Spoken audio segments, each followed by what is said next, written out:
कृष्ण हरे हरे हरे राम राम राम हरे हरे। हरे कृष्ण माता जी, नमस्कार प्रणाम। ठीक है माता जी, शुरू कीजिए। कल भी कम आए थे क्या लोग?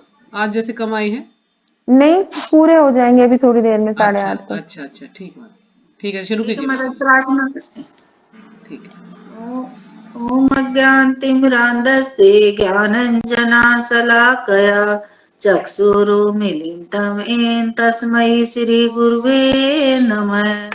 श्रीचैतन्ये मनोभीष्टं स्थापितं येन भूतले स्वयं रूपकदा महां ददाति स्वपं दाहन्तिकम्। वन्देऽहं श्रीगुरो श्रीयुतपदकमलं श्रीगुरून् वैष्णवांश्च श्रीरूपं सागरजातं सगणरघुनाथं वितं तं सजीवं साधयितं सावधूतं परिजनसहितं कृष्ण चैतन्यदेवं श्रीराधाकृष्ण पादान् सगणललिता श्रीविशाखावांश्च हे कृष्ण करुणा सिन्धो दीनबन्धो जगत्पते गोपेश गोपिका कान्त राधा कान्त नमस्तुते। तप्त कांचन गौरांगी राधे वृंदावनेश्वरी वृषभानुसुते देवी प्रणमामि हरिप्रिया। वाञ्छाकल्पतरु भयश्च कृपा सिन्धो एव च पतितानां पावनोभ्यः वैष्णवभ्यः नमो नमः। श्री कृष्ण चैतन्य प्रभु नित्यानंद श्री अद्वैत गदाधर श्रीवासादि गौर भक्त वृंद हरे कृष्णा कृष्ण कृष्ण हरे हरे हरे राम राम राम हरे हरे। श्री कृष्ण प्रेष्ठाय भूतले श्रीमते भक्ति वेदांत स्वामिनीति नामिने सरस्वते देव गौरवाणी परचारिणे निर्विशेषा शून्यवादी पाश्चात्य देश तारिणे।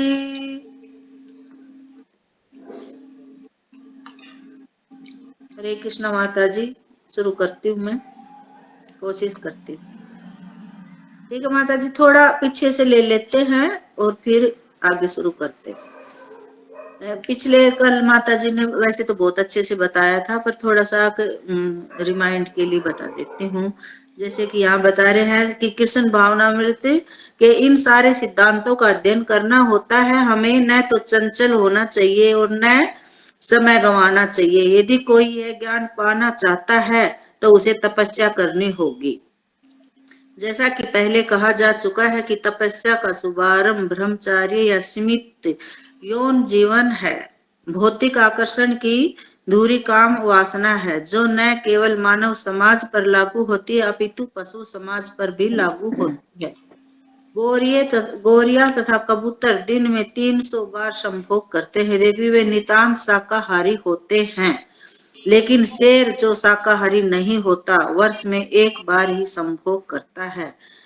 आध्यात्मिक जीवन में मूल बात यह नहीं है कि शाकाहारी होना, अपितु वह है कि उच्चतर ज्ञान को समझना। जब मनुष्य उच्च ज्ञान को प्राप्त कर लेता है तो वह स्वतः शाकाहारी बन जाता है। पंडिता समदर्शना। यहाँ पर उपाध्याय जी यही बता रहे हैं कि ये जरूरी नहीं है कि जो शाकाहारी है उसकी विचारधारा अच्छी हो, उसका भी जैसे कि गोरिया और कबूतर हैं, ये तो शुद्ध शाकाहारी हैं, तब भी इनकी बुद्धि तो मान ले सीमित नहीं है ना, इनमें संभोग की इतनी इच्छा होती है। और एक शेर होता है, वह निराहार बिल्कुल मांसाहार पे जीवित है, लेकिन फिर भी उसकी बुद्धि इतनी तो सीमित है कि वो साल में एक बार ही संभोग करता है। यहाँ पर रूपाद जी हमें ये हम जैसे लोगों को समझाने के लिए बता रहे हैं ये बात कि हमें ज्ञान उच्चतर ज्ञान को समझना चाहिए। जो अत्यंत विद्वान पंडित हैं वह विद्वान ब्राह्मण, हाथी, कुत्ते तथा गाय में कोई अंतर नहीं देखता, वह समदर्शी होता है। यहाँ प्रभुपाद जी ये बता रहे हैं कि जो विद्वान पंडित है और है वो मान लो किसी भी ये उनकी बुद्धि से वो कुत्ता बिल्ली हो चाहे कोई विद्वान पंडित हो सबको एक ही दृष्टि से देखता है, वो उसमें अंतर नहीं करता कि भाई ये तो कुत्ता है और ये बिल्ली है, ये एक इंसान है। वो सभी में भगवान ही देखता है कि ये भी भगवान के जीव हैं, इनमें भी आत्मा है और इनके भी हृदय में भगवान है। तो वो हमेशा एक दृष्टि से देखता है, उनमें भेद नहीं करता। जैसे कि कई लोग होते हैं, कुत्ता बैठा हुआ है और उसके वो बेचारा आराम से बैठा है, सो रहा है, तो एक पत्थर मार देते हैं तो वो बेचारा पो पो पो पो करता हुआ दौड़ता जाएगा। नहीं उसको अगर उसमें थोड़ी सी भी अगर बुद्धि हो कि भाई तेरा कुछ चलो उनके ऊपर अटैक कर रहा हो या उनको कुछ मान लो घुस रहा हो उनकी तरफ या खाने को दौड़ रहा हो, तो सुरक्षा के लिए पत्थर भी मार सकते हैं और लकड़ी से भी मार सकते हैं। लेकिन जो थोड़े से दिमाग के बद होते हैं उनको ये सो रहा है तो भी अच्छा नहीं लगता, उनको पत्थर मार देते हैं। तो लेकिन जो थोड़े कृष्ण भावना भावित हैं तो वो ये सुन सुन के ही उनके मनों में ये चीज हम सब में भी थोड़ा बस इतना ही बदला हुआ है कि हम सुनते हैं श्रवण करते हैं तो हमें भी ये थोड़ा एहसास होने लग गया कि कोई भी जीव जंतु को देखते हैं तो उसमें हम भगवान का अंश समझते हैं कि ये भी भगवान का अंश है। लेकिन किसी कारण से इसको कुत्ते का जन्म मिल गया या बिल्ली का जन्म मिल गया तो हम उसको कुछ मान ले हमारे पास कुछ हो तो हम उसको डाल देते हैं, लेकिन उनको वैसे डालना भी चाहिए। लेकिन ये नहीं कि मैं धर्म कर रहा हूँ या कर्म कर रहा हूँ ये समझ के नहीं डालना चाहिए, खाना देना नहीं चाहिए। उनको यही सोचना चाहिए कि ये इनके कोई ऐसे कर्म रहे होंगे उसके कारण ये कुत्ता बिल्ली बन गए हैं। तो इनमें भी भगवान है और सभी में आत्मा होती है, यही समझना चाहिए हमें।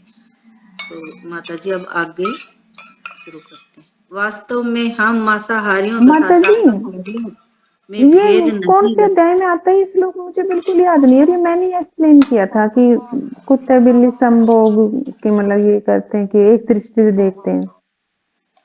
5.18 माता जी। 5.18 मैं कल से सोच रही हूँ माता जी जब से पढ़ा है और मेरे को 5.18 बिल्कुल याद नहीं आ रहा। मैंने एक्सप्लेन किया था ये 5.18। हाँ जी धन्यवाद माता जी, ठीक ठीक है लिए माता बैठी हूँ। जी।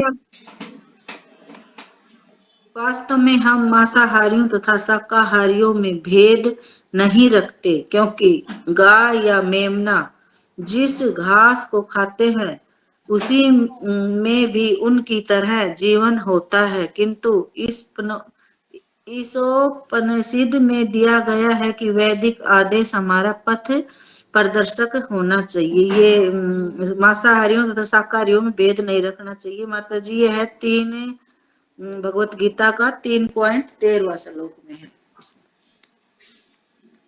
कि हमें ये मांसाहारियों तथा शाकाहारियों में भेद नहीं रखना चाहिए। कि जैसे कि गाय और मेमना के लिए कहा गया कि गाय भी घास खाती है और मेमना भी शायद घास ही खाता होगा, हाँ बकरी का बच्चा। तो इनमें हमें भेद नहीं रखना चाहिए।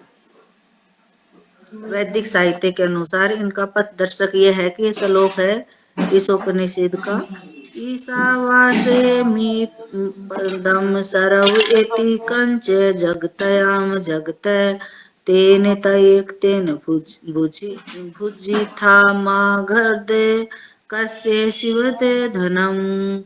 इस ब्रह्मांड के भीतर प्रत्येक जड़ या चेतन वस्तु भगवान द्वारा नियंत्रित है और उन्हीं की संपत्ति है। अतः मनुष्य को चाहिए कि अपने लिए उन्हीं वस्तुओं को ग्रहण करे जो उसके लिए आवश्यक है और जो उसके भाग के रूप में पहले से अलग कर दी गई है, तो उसे अन्य वस्तुएं यह भली भांति जानते हुए कि वे किसकी हैं ग्रहण नहीं करनी चाहिए। यहाँ प्रभुपाद जी यही बता रहे हैं कि इस ब्रह्मांड के भीतर जो प्रत्येक चीज है, जड़ या चेतना। जो वस्तु भगवान द्वारा हमें दी गई है तो वह उन्हीं की संपत्ति है, ये भगवान की संपत्ति है। जो भी प्रकृति में जो भी हमारे पास है, हमारे शरीर से लेके या जो भी इस संसार में है, मान लो बनाने वाले तो चलो हैं, वैज्ञानिक अपनी अपनी ट्रिक लगा रहे हैं, तो वैज्ञानिकों को भी तो भगवान ने पैदा किया है, और जिस चीज की खोज कर रहे हैं तो वो भी भगवान के द्वारा ही हुई है। जैसे कि अब अगर वो करना चाहे तो आत्मा का कर लो ना दिखा, मान ली ये चीज नहीं कर सकते, लेकिन वो जो चीज भगवान ने उनको दई तो भगवान ने है, लेकिन भाई कर्म तो वो कर रहे हैं। ऐसे ही प्रभुपाद जी बता रहे हैं कि हमें हर चीज ये भगवान के लिए समझनी चाहिए कि ये भगवान ने हमें दई है और उसको हम ग्रहण कर रहे हैं, और उसके लिए ये आवश्यक है जो उसके भाग के रूप में पहले से अलग कर दी गई है। और जो जिसके भाग में है, पता नहीं इसका माता जी ये होगा क्या और कुछ होगा, कि भाग के रूप में पहले से अलग कर दी गई है कि उसे अन्य वस्तुएं यह भली बातें जानते हुए कि ये किसकी है ग्रहण नहीं करनी चाहिए। कि यहाँ शायद यही बताना चाह रहे हैं प्रभुपाद जी कि जिसके जो भाग्य में होता है वही वस्तु उसको मिलती है, उसके अलावा उसको कुछ नहीं मिलता। कि जैसे कि हम ये सोचे कि मेरे पास तो एक आदमी है, उसके पास इतना धन दौलत है और एक के पास नहीं है, तो वो सब हमारे कर्मों के अनुसार हमें मिलते हैं। कि ये नहीं कि भाई इसके पास क्यों है मेरे पास क्यों नहीं है, तो इसमें हमें जलेसी फील नहीं करनी चाहिए। जो जिसके भाग्य में है उसी को, और जिसके भाग्य में जितना है ना उसी को ग्रहण कर लेना चाहिए। तो इससे हमें प्रसन्नता भी होगी और खुशी भी होगी कि भाई मेरी किस्मत में इतना ही था कि मैंने पीछे ऐसे कर्म किए थे, तब उसके आधार पे मेरे को इतना ही कुछ मिला है। और माता जी बता देगी, मैं तो इतना ही बता पा रही हूँ। क्योंकि हर वस्तु परमेश्वर की संपत्ति है, और हर चीज वस्तु है जो भगवान की संपत्ति है, उसे हमें ये नहीं जताना चाहिए कि ये मेरा है। मेरा तो कुछ भी नहीं है, सब कुछ भगवान का है। अतएव मनुष्य उतने अंश का ही भोग कर सकता है जितना ईश्वर ने उसके लिए नियत किया है। और अगर हम चाहें कि हम बहुत ज्यादा अपने नियत कर ले, हम इस चीज का हम इतना भोग कर ले, तो वो भी हम अपनी मर्जी से नहीं कर सकते। जिसके भाग्य में जितना है वो उतना ही भोग करेगा जितना भगवान ने उसको दिया है, उससे ज्यादा हम नहीं कर सकते। वह दूसरे की संपत्ति को स्पर्श नहीं कर सकता। वैदिक जीवन पद्धति के अनुसार तथा समस्त वैदिक शास्त्रों के अनुसार मनुष्य को फलों तथा शाकों का भोजन करना चाहिए। यहाँ यही बता रहे हैं कि वैदिक जीवन पद्धति के अनुसार प्रभुपाद जी बता रहे हैं कि हमें उन चीजों जो मनुष्य के लिए जो फल फूल साग सब्जी जो दिया है ना उसी को ग्रहण करना चाहिए। उसके अलावा मांसाहार या जो तामसिक भोजन है वो हमें नहीं खाने चाहिए। जैसे कि यहाँ बता रहे हैं कि जैसे क्योंकि उसके दांत इस तरह के बने हैं कि वे वस्तुएं आसानी से खाई तथा पचाई जा सकती हैं। भगवान प्रभुपाद जी यही बता रहे हैं कि उनके दांत भी उसी तरीके के बनाए गए हैं कि वह जो चीजें मनुष्य के लिए दी गई है ना वो उन्हीं चीजों को पचा सकता है, और उनके दांत भी उन्हीं चीजों को काट सकते हैं। वो मान लो जबरदस्ती कोशिश करेंगे, लेकिन जो जानवर मांसाहारी होते हैं उनके दांत नकुले होते हैं, और वो पचाने में भी मनुष्य जो मान लो शाकाहारी कोई भी हो तो वो अगर सोचे कि मैं मांस खा लूं तो उनके वो पचता नहीं है। क्यों नहीं पचता है? कि जैसे कि बताया है इस श्लोक में कि मैंने एक प्रभु जी की वीडियो देखी थी कि उनकी आंतड़ियां होती है, वो आंतड़ी होती है उनका साइज 8 गुना होता है, और जो हमारी जो मनुष्य की आंतड़ी या शाकाहारी जो भी हैं जो मांस नहीं खाते उनकी 11 गुना ज्यादा होती बड़ी होती है। तो वो उसको पचाने में सक्षम नहीं होते, वो खा लो लेकिन उनका अंदर से वो सिस्टम खराब हो जाता है जल्दी, थोड़े दिन के बाद ही। क्योंकि उसके दांत इस तरह के बने हैं कि वस्तुएं आसानी से खाई तथा पचाई जा सकती हैं। यद्यपि यह प्रकृति का नियम है कि एक जीव दूसरे को खाकर जीवित रहता है, जीवो जीवस्य जीवनम। यहाँ यही बता रहे हैं कि ये तो प्रकृति का नियम है कि एक जीव दूसरे को जीवित खाकर जीवित रहता है। कि यहाँ मतलब यही है कि जैसे एक बड़ी मछली छोटी मछली को खा जाती है, तो ये इसका यहाँ यही मतलब है। लेकिन मनुष्य को विवेक से काम लेना चाहिए। लेकिन मनुष्य है, उसको भगवान ने उसको इतनी बुद्धि दी है कि उसको क्या खाना चाहिए और क्या नहीं खाना चाहिए। इसके लिए उसको ये फल फूल साग चावल अन्न तथा दूध मनुष्य के लिए बने हैं। तो ये चीजें भगवान ने बताई हैं कि ये चीजें ग्रहण करनी चाहिए, इसके अलावा और चीजें नहीं खानी चाहिए। है उदाहरण के लिए दूध पशु उत्पाद है। जैसे कि दूध है, जो पशु दूध वाले पशु होते हैं वो दूध देते हैं, तो पशु का रक्त बदल कर दूध बनता है। तो ये पशु है, ये अपने रक्त को बदल कर दूध बनाते हैं। लेकिन गाय अपने बछड़े की आवश्यकता से अधिक दूध देती है। कि यहाँ पर उपाध्याय बता रहे हैं कि गाय होती है, वो अपने बछड़े, मान लो उसका बछड़ा इतना थोड़ी ना पी सकता है, और वो थोड़े दिन बाद चलो पी भी सकता है, लेकिन वो घास फूस खा के जिंदा रह सकता है। उसको थोड़े दिन के लिए दूध की जरूरत होती है, तो वो हमारे लिए भगवान ने दिया है। तो गाय हमें देती है। अगर हम गाय को जीवित रहने दें, अगर प्रभुपाद जी ये कह रहे हैं, अगर हम गायों को जीवित रहने देंगे तो वो हमारी प्रकृति के नियम का पालन करते हुए मनुष्य सुखी रहेगा। तो अगर गायें जिंदा रहेंगी तो वो हमें दूध देंगी, तो वो दूध हमारे काम आएगा। इसका यही मतलब है। तेन तयक तन भुजी था, मनुष्य को ईश्वर ने जो कुछ दे रखा है वह उसे ग्रहण करना चाहिए और सुख पूर्वक जीवन बिताना चाहिए। यहाँ पर उपाध्याय यही बता रहे हैं कि जो भी मनुष्य को मिला है उसके खाने पीने की चीज या उसके सुख पूर्वक जीवन, तो उसी में वो खूब सुख पूर्वक जीवन बिता सकता है। लेकिन अगर उसकी डिमांड बढ़ जाती है, और ये चीज तो देखो हम देखते हैं, जिसके पास ये कहावत भी है कि जैसे 10 रुपए हैं, किसी ने एक आदमी को 10 रुपए दे दिए, तो उसकी दूसरे दिन 20 रुपए की मांग हो जाएगी, तीसरे दिन 50 की होगी कि अगर मेरे पास 50 हो तो मैं सुखी हो जाऊंगा। फिर उसकी शौक की होगी कि 100 रुपए अगर मेरे पास आ जाए तो मैं बहुत आराम से रहूंगा और सब सुख सुविधाएं कर लूंगा। फिर उसकी 500 की बढ़ेगी, ऐसे 10,000 की बढ़ेगी। अगर उसकी लाख इनकम हो जाएगी तो भी उसकी इच्छाएं खत्म नहीं होंगी बल्कि बढ़ेंगी। अगर उसके पास 10,000 है तो वो 10,000 में कुछ बचाने की सोचेगा।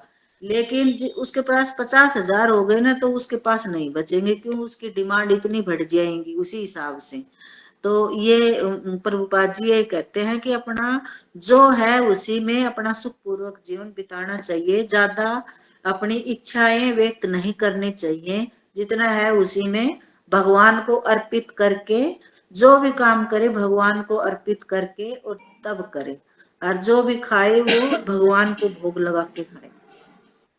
हमें श्री कृष्ण के इस विज्ञान के माध्यम से अपनी चेतना को ऊपर उठाना दानवर्ती सबके हृदय में है, लेकिन हम यह नहीं जानते कि इसका सदुपयोग किस प्रकार किया जाए। हम जो कुछ शक्ति का वे करते हैं वह सब श्री कृष्ण के लिए होना चाहिए, क्योंकि यह सब शक्ति उन्हीं की है। यहाँ पर उपाध्याय बताने की कोशिश कर रहे हैं हमें कि जो श्री कृष्ण का जो ये विज्ञान है, इसके माध्यम से ही हमें अपनी चेतना को ऊपर उठाना होगा।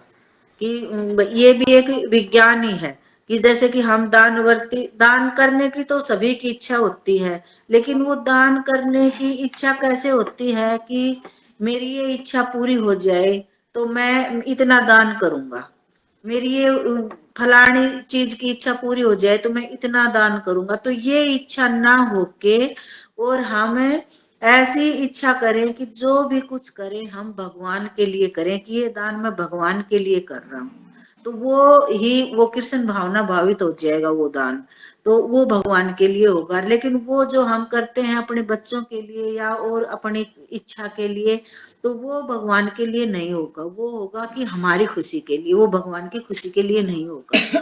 वो सब कुछ मान लो भौतिक होगा, कृष्ण भावना भावित नहीं होगा। श्री कृष्ण इतने दयालु हैं कि जब हम उन्हें भोजन अर्पित करते हैं तो वे उसे स्वीकार करके सब कुछ हमारे खाने के लिए छोड़ देते हैं। हम केवल श्री कृष्ण का भोजन अर्पित करके ही भगत बन सकते हैं। इसके लिए हम एक छदाम भी अतिरिक्त वे नहीं करना होगा। यहाँ पर पाजी ये कह रहे हैं कि जब हम भोजन भगवान को अर्पित करते हैं तो भगवान उसमें से पा भी लेते हैं। भगवान ये नहीं कि पाते नहीं, पा लेते हैं, लेकिन वो हमें वैसा का वैसा मिलता है। तो जो भौतिक होते हैं वो तो बोल देते कहाँ भगवान ने खा लिया, 4 रोटियां रखी थी वैसे की वैसी हैं, लेकिन भगवान उसको भी पा लेते हैं तो वो प्रसाद बन जाता है। अगर वही प्रसाद अगर भगवान उसमें से अगर एक भी रोटी कम कर देंगे तो भगवान को पता है कि ये दूसरे दिन तेरे को भोग लगाना ही बंद कर देंगे। ये इनकी नियति इतनी खराब है ना कि ये कल से भोग ही नहीं लगाएंगे। तो भगवान उसको पा भी लेते हैं और हमारे लिए वैसा का वैसा छोड़ भी देते हैं कि पता है कलयुग के लोग कैसे हैं।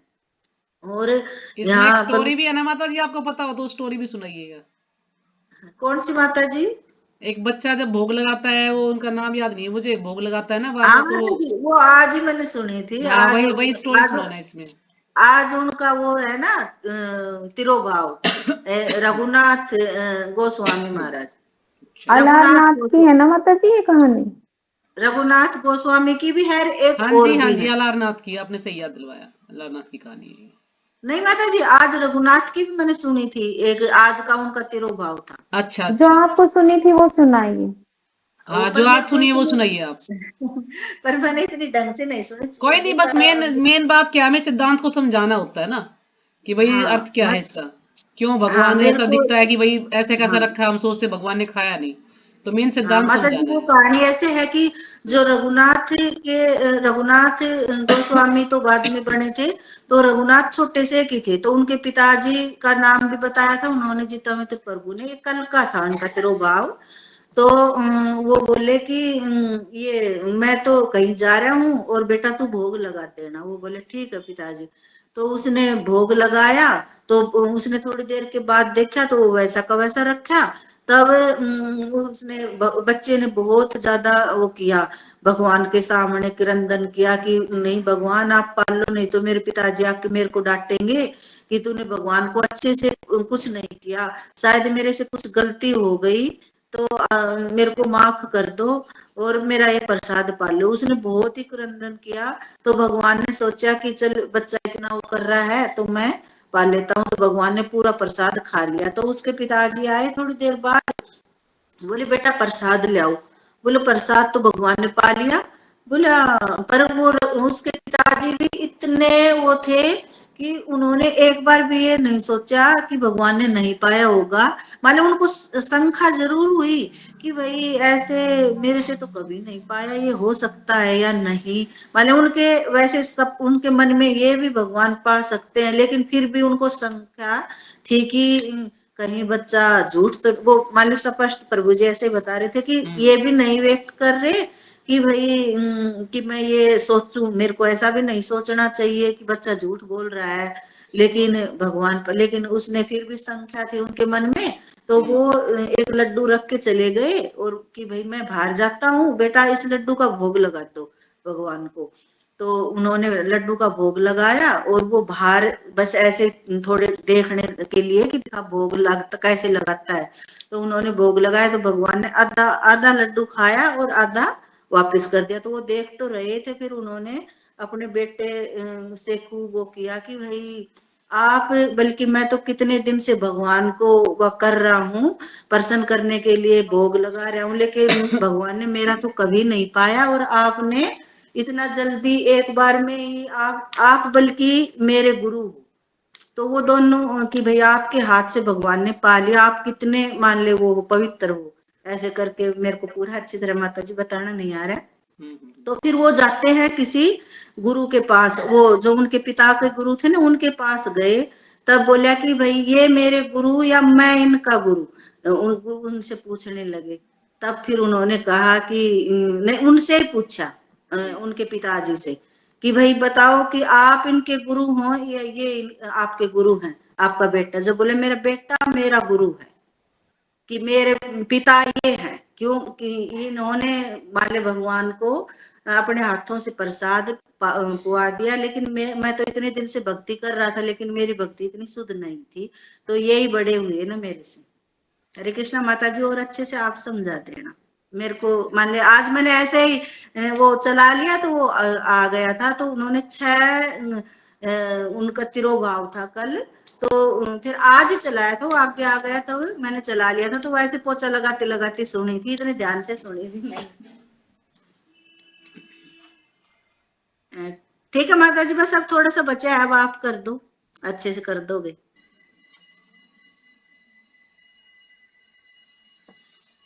माता जी म्यूट है आपका, मैं ही पढ़ू? पढ़ो, 2 ही तो लाइन रह गई, इसको पढ़ो। चलो 2 पढ़ लाइन देती बची है ना, हूँ। बस पढ़ दो इसको। हाँ, हम केवल श्री कृष्ण को भोजन अर्पित करके ही भगत बन जाते हैं, इसके लिए हमें एक छदाम भी अतिरिक्त व्यय नहीं करना होगा। उच्चतर विचार की दृष्टि से हर वस्तु श्री कृष्ण की है, लेकिन यदि हम श्री कृष्ण को हर वस्तु अर्पित करेंगे तो हम ऊपर उठेंगे और शुद्ध जीवन में उन्नति के लिए यह सर्वोत्कृष्ट एवं आजमाया हुआ सिद्ध मार्ग है। यहाँ पर उपाध्याय जी यही बता रहे हैं कि हमें जो भी कुछ खाना है या कोई भी वस्तु है या दान धर्म कुछ भी करते हैं तो हमें भगवान को केंद्र में रख के और तब अर्पित करना चाहिए, तो वो हम भी एक शुद्ध भगत बनेंगे और वो हर चीज हमारे जीवन में शुद्ध होगी और जीवन की उन्नति हमारे को ऊपर की तरफ ले जाएगी, ऊपर के अच्छे शुद्ध ऊपर के लोकों में, मतलब कि सिद्ध मार्ग पे ले जाएगी, कि नीचे की ओर नहीं ले आएंगे, हमें ऊपर की ओर ही ले जाएगी। कि छदाम का मतलब है छोटी सी बुद्धि से, अगर हम अपनी छोटी सी बुद्धि से ही हम अगर जो भी कुछ करें वो भगवान के लिए करें, तो यहाँ यही है कि हमें अपनी इंद्रियों को भगवान की सेवा में लगानी चाहिए, जो भी कुछ करें हम भगवान के लिए करें। हरे कृष्णा माता जी, अब आप समझा दो। आपने माता जी बहुत अच्छे से समझा दिया, इसमें कुछ बचा ही नहीं है समझाने का। बाकी फिर भी आप बोल रहे हैं तो मैं 5 मिनट के लिए जितना भी होगा मैं बताती हूँ।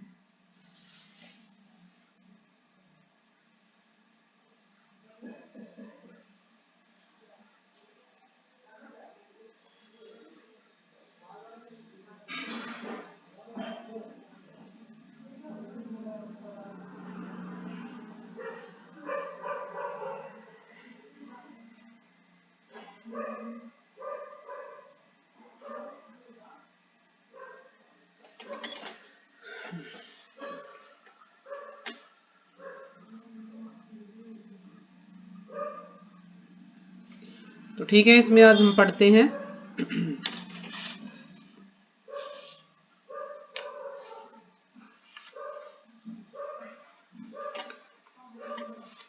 तो आज माता जी ने पढ़ा है ईशावास्य इदम सर्वम यत् किंच जगदाम जगत्याम जगत तेन तक तेन भुंजिता माँ गृह कस्य स्विद धनम।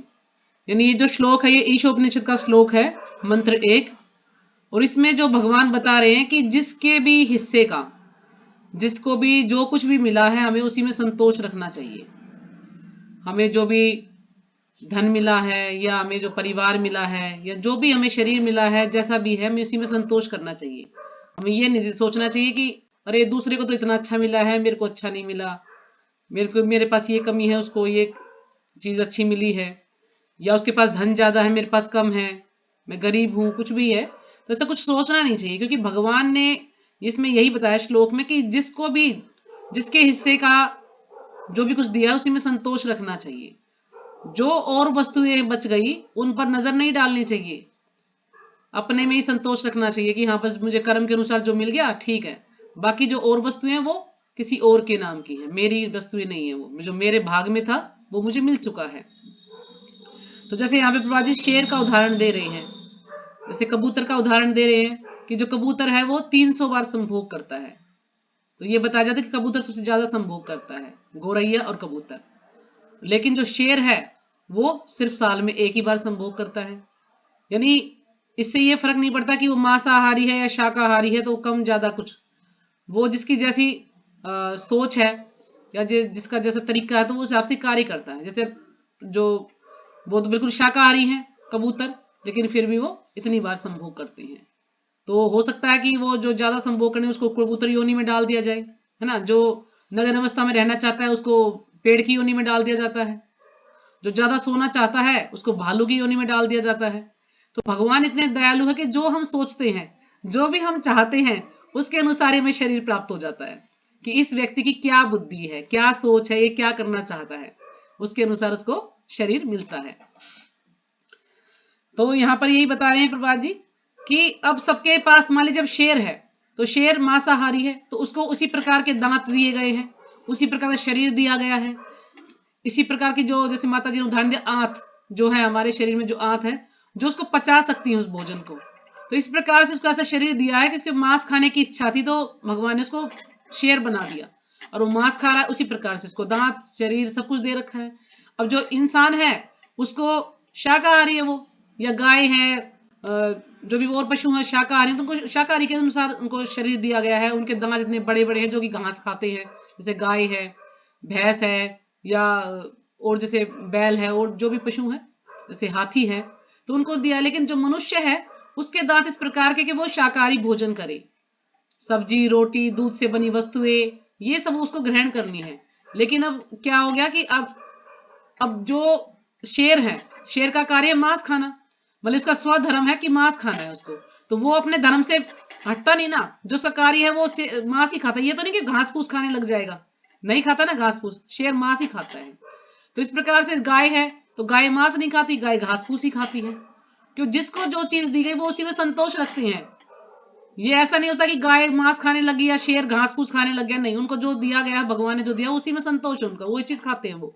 लेकिन जो इंसान है उसको ऐसा बनाया इंसान को कि वो शाकाहारी है, लेकिन इंसान एक ऐसा है वो सब कुछ खाता है, वो उसको दिया गया कि तुम शाकाहारी वस्तुएं खाओ, दूध से बनी वस्तुएं खाओ, लेकिन वो उसमें संतोष नहीं कर सकता।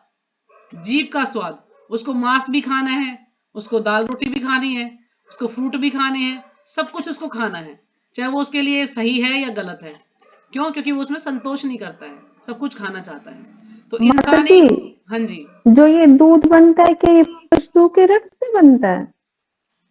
मतलब जिसमें लिखा है तो बनता ही होगा ना रक्त से, मुझे तो इतना नहीं पता। इसमें लिखा ना पशु का रक्त बदलकर दूध बनता है, तो हाँ। ऐसा होता होगा, प्रभा जी ने लिखा है तो, क्योंकि इसके बारे में तो जो साइंस स्टूडेंट होंगे ना उनको ज्यादा नॉलेज होगी, वो अच्छे से बता पाएंगे। तो यहाँ प्रभा जी ने लिखा था ऐसा होता होगा कि अपना जो उनका जो रक्त है वो दूध में परिवर्तित होता है, यानी वो गाय जो है अपने बच्चे के लिए। हाँ जी, देखिए देखो बता देते हैं ना। आपकी आवाज नहीं आ रही कमलेश तो माता क्लियर। रक्त का तो नहीं पता, पर ये बता कहते थे जैसे कि भैंस दूध दे रही है या गाय दूध देती है तो वो कमजोर हो जाती है। जैसे हमारे भी बच्चे दूध पीते हैं इतने हम कमजोर हो जाते हैं, तो वो मान ली शरीर में से ही आता है, तो वो चाहे खून का ही बनता होगा कैसे भी हो, उनके अंग से ही बनता है, बिल्कुल, तो कमजोरी तो आती है इसलिए कमजोरी कहते तो हैं। आती है बता जी। ऐसे ही जैनी लोग होना माता जी, ये लोग भी है ना चाय नहीं पीते गाय के दूध की, कि गाय के दूध के खून बनता है, खून की बनती है ये दूध। जैनी लोग तो दूध दही कुछ भी नहीं खाते क्योंकि ये रक्त से ही बनता है। हाँ जी, हाँ जी। तो लेकिन जो गाय है, अब गाय क्या करती है, अपने बच्चे के लिए दूध होता है, लेकिन फिर भी वो इतना दूध देती है कि बछड़ा भी पी ले और व्यक्तियों को भी दूध मिल जाए। और जो पौधे हैं, पेड़ है, उनसे हमें जो है सब्जियां मिल जाती हैं, लेकिन फिर भी हम क्या करते हैं, इधर उधर भटकते कि नहीं हमें मांस खाना है। कुछ लोग हरे ये कृष्ण बोलते हैं। माता जी, हाँ जी, हाँ जी, बोलिए। माता जी खून से तो नहीं बनता दूध, पर है ना जैसे ये जैसे चारा खाती है, बाट बिंदोड़ा वगैरह खाती है, तो इनके जो रस होता है ना, इनके न्यूट्रिएंट्स वगैरह होते हैं, उससे बनता है ये। ऐसे खून से बनेगा तो 2 दिन में ही गाय भैंस का सारा खून पता दूध नहीं में ही आ माता जी, जाएगा। कुछ तो होगा कि प्रभा जी ने लिखा है ना, तो कुछ तो होगा, क्योंकि हमें तो इसके बारे में इतनी नॉलेज नहीं है ना। प्रभा जी ने लिखा तो हमें उसी पे उस चीज को ही मानना पड़ेगा। नहीं माता जी ऐसे बोलते हैं ना, जितना गाय भैंस को अपनी अन्न खुआएंगे उतना ही दूध बनेगा, तो ये हाँ अपने गाय भैंस को खुराक खिलाते हैं ना, उसी से बनता है ये हाँ जी, दूध। हाँ जी, बिल्कुल। तो इसमें जो भी लिखा है हमें तो उसी चीज को मानना पड़ेगा, तो उसी हिसाब से जैसे प्रभा जी ने लिखा है ना। तो बस इसमें यही है कि मतलब जो भी जिसको जो दिया गया है भगवान ने जो भी दिया, हमें उसी में संतोष रखना चाहिए, यानी दूसरी तरफ नहीं भागना चाहिए। कुछ लोगों का ये कहना, अगर हम मुर्गा नहीं खाएंगे तो इतने सारे मुर्गे हो जाएंगे। तो मुर्गा तो ये नहीं सोचता ना, जो उसको दिया गया उसी में संतोष है। इंसान जो है, इंसान ही सब कुछ खाता है। माता जी म्यूट कर लीजिएगा, आवाज गूंज रही है। लेकिन जो इंसान है वो सब कुछ खाता है आजकल, उसको कितना ही मना कर लो, लेकिन वो मांस ही ज्यादा खाता है। और विदेशों में तो ज्यादातर आपने देखा मांस ही खाते हैं लोग, रोटी सब्जी तो उनको पता ही नहीं है कि रोटी सब्जी भी कोई चीज होती है। जैसे कि पहले समय में जब प्रभात जी वहां पर गए थे तो उन्होंने सबको, जब उन्होंने गुलाब जामुन बना के खिलाए तो उनको मतलब उन्होंने ये पहली बार ये चीज खाई थी, गुलाब जामुन नाम की भी कोई चीज होती है। इसलिए उसको बोलते हैं एटम बम, कि प्रभात जी ने एटम बम जो है बनाया ताकि उन लोगों की जो है चेतना शुद्ध हुई। नहीं तो उन लोगों को तो मांस ही खाते थे, शराब पीते थे, उनको कुछ पता ही नहीं था। लेकिन जब उन्होंने देखा कि रोटी सब्जी मिठाई इस प्रकार से प्रभा जी बनाते थे, सब खाते थे, मतलब धीरे धीरे उनका जो है चेतना शुद्ध हो गई। और वो ऐसे भक्त बने प्रभा जी के, ऐसे शिष्य बने कि प्रभा जी के लिए वो जान भी देने के लिए तैयार थे। प्रभा जी ने एक बार बोले तुम्हें वहां पर जाना है तो ठीक है जाना है, मतलब ये नहीं पूछेंगे क्यों जाना हमें वहां पर प्रचार करने के लिए। पाकिस्तान भेज दिया उनको प्रचार करने के लिए, चीन भेज दिया उनको पाकिस्तान प्रचार करने के लिए। तो हर समय वो हर जगह जाने के लिए तैयार रहते थे। तो यानी हम जैसा कहते हैं ना, जैसा खाएंगे अन्न वैसा हो जाएगा मन, इस चीज से बहुत फर्क पड़ता है। यदि हम सात्विक भोजन खाएंगे तो हमारी चेतना भी शुद्ध रहेगी। अगर हम मांसाहारी भोजन खाएंगे तो फिर हमारी चेतना भी ऐसी हो जाएगी। जो व्यक्ति है ना तमोगुण में ज्यादा रहते हैं, अगर जो ऐसे इस प्रकार का जो आहार लेते हैं तो तमोगुण में रहेंगे। लेकिन जो सात्विक भोजन लेता है वो फिर भी सत्व गुण में रहता है। क्योंकि मतलब तीनों गुणों का जो है, तीनों गुण चेंज होते रहते हैं। ये भी नहीं कह सकते कि भाई वो हमेशा सतुगुण में ही रहता है या वो रजोगुण में रहता है या तमोगुण में रहता है। कभी सतुगुण प्रधान होता है, कभी रजोगुण प्रधान होता है, कभी तमोगुण प्रधान होता है। तो ये जो गुण है ये चेंज होता रहता है और उसी के अनुसार जो है व्यक्ति कार्य करता है। तो जिस गुण का ज्यादा प्रभाव होगा वो वही कार्य करेगा। अगर उसको तमोगुण का ज्यादा प्रभाव तो फिर वो सारे उल्टे काम करेगा, मांस खाएगा, शराब पिएगा, जुआ खेलेगा, इस प्रकार के सारे उल्टे काम करेगा। अगर सतोगुण में है तो उसे थोड़ा सा ये ज्ञान होगा कि हाँ मुझे कैसे रहना है, मुझे भगवान का नाम लेना है, शास्त्रों को पढ़ना है, किस प्रकार से मुझे जो है अपना जीवन जीना है, उसको ये अच्छे से ज्ञान होता है। लेकिन वो भी कुछ ना कुछ उसको भी वो ना अपने ज्ञान का गर्व होता है कि हाँ मेरे को तो ज्ञान है, तो वो भी मतलब उससे बंधा हुआ होता है, उसको भी हम बिल्कुल शुद्ध नहीं कर सकते। लेकिन जो इन तीनों गुणों से ऊपर उठ जाएगा, विशुद्ध सतगुण में चला जाएगा, विशुद्ध सतगुण बोलते हैं उसको, तो उसको सही माना जाता है। वो फिर जो है अच्छे से भगवान की भक्ति कर सकता है, भगवान के धाम जा सकते हैं। यानी हमें अपने आप को इन तीनों गुणों से ऊपर उठाना है। जब हम शुद्ध सतगुण में होंगे तो फिर हम सारे कार्य 24 घंटे मतलब भगवान का ही संबंधित कार्य ही करेंगे, हमारी चेतना बिल्कुल शुद्ध रहेगी। लेकिन अगर कभी सतुगुण में, कभी तमोगुण में, कभी रजोगुण में, तो फिर कुछ ना कुछ वो ना चेंज होता रहता है। जैसे मोगला प्रभु इसमें उदाहरण देते हैं कि अगर किसी को ये देखना हो ना कि वो किस गुण में है, तो जब व्यक्ति अकेला होता है घर में तो देखना चाहिए कि वो अब अकेला है घर में, अब अकेला तो वो क्या सोच रहा है, कि वो शास्त्रों को पढ़ने की उसकी इच्छा है कि चलो आज घर में कोई नहीं मैं अच्छे से किताबें पढ़ता हूँ, या उसकी इच्छा है कि चलो आज घर में कोई नहीं मैं अच्छा अच्छा खाना बनाता हूँ। तो इससे पता लग जाता है किस गुण में है। या फिर वो कुछ अश्लील फिल्में देखता है या अश्लील पुस्तकें पढ़ता है, गंदी फिल्में देखता है, तो उससे पता लग जाता किस उसमें चेतना में मतलब किस गुण में है। तो इस प्रकार से वो कार्य करता है। यानी पुस्तकें पढ़ता है तो यानी सतगुण में है, और अच्छा खाने का मन करता है, अच्छा पहनने का मन करता है तो वो रजोगुण में है, और उसका गंदी फिल्में देखने का मन तो तमोगुण में। तो इस प्रकार से हम अंदाजा लगा सकते हैं हम किस गुण में स्थित हैं इस प्रकार से। तो ये जो भी माता है। जी, हाँ जी, माता जी फिर तो हम सतोगुण में आ गए लगते हैं इस चक्कर में तो हाँ जी बिल्कुल। जब जो इस गुण अकेले से जुड़ रहते गया ना हैं। सतोगुण में ही रहेगा ज्यादातर। कभी कभी रजोगुण का प्रभाव हो सकता है लेकिन तमोगुण का नहीं होगा। लेकिन तमोगुण का कभी हो सकता है, मतलब जो लोग नए नए जुड़े हैं तो वो तमोगुण में आज भी फिल्में देखने का मन करता है उनका, चलो आज बाहर घुमाए, है ना, कुछ ऐसी कुछ पिक्चरें देखते हैं या कुछ ऐसा मतलब प्याज लहसुन से युक्त ऐसा भोजन करते हैं, तो वो उन्हें तमोगुण का प्रभाव है उन पर। या जैसे कि भक्तों में भी तमोगुण हो सकता है। मान लीजिए अब हम आलस आलस निद्रा, ये तमोगुण के लक्षण है। अब कई बार में आलस आता है, चलो आज मैं थोड़ा आराम से उठता हूँ, मन नहीं कर रहा, अभी सर्दी लग रही है तो बाद में जब कर लूंगा, तो ये फिर तमोगुण का लक्षण हो जाता है। अगर हम चाहे हम कितना ही लेट सोए और सोचे चलो आज हम जल्दी उठ के जब करेंगे देखा जाएगा, भाई अब लेट सोए लेकिन जब तो करना ही है ना, तो फिर सतगुण है। नहीं तो फिर थोड़ा बहुत तमोगुण भी आ जाता है भक्तों में भी। ये बिल्कुल ऐसा नहीं ये कर तो सकते आ कि कुछ तो जाता है बाद में कई रहते बार, हैं। हाँ जी, ये तो लेट हाँ उठने जी, का तो कई बार हो हाँ जाता जी, आलस है, निद्रा है, तो ये तमोगुण का ही लक्षण है ये भी। तो इसमें यही बताया, यानी मेन क्या है कि हमें जो है भगवान का नाम लेना है। भगवान का नाम लेंगे तो फिर हम धीरे धीरे शुद्ध हो जाएंगे और फिर हम भगवान के धाम चले जाएंगे। तो दूसरा चैप्टर हम कल शुरू करेंगे, क्योंकि फिर वो अभी हो नहीं पाएगा। और जैसे कि जब व्यक्ति भक्ति से जुड़ता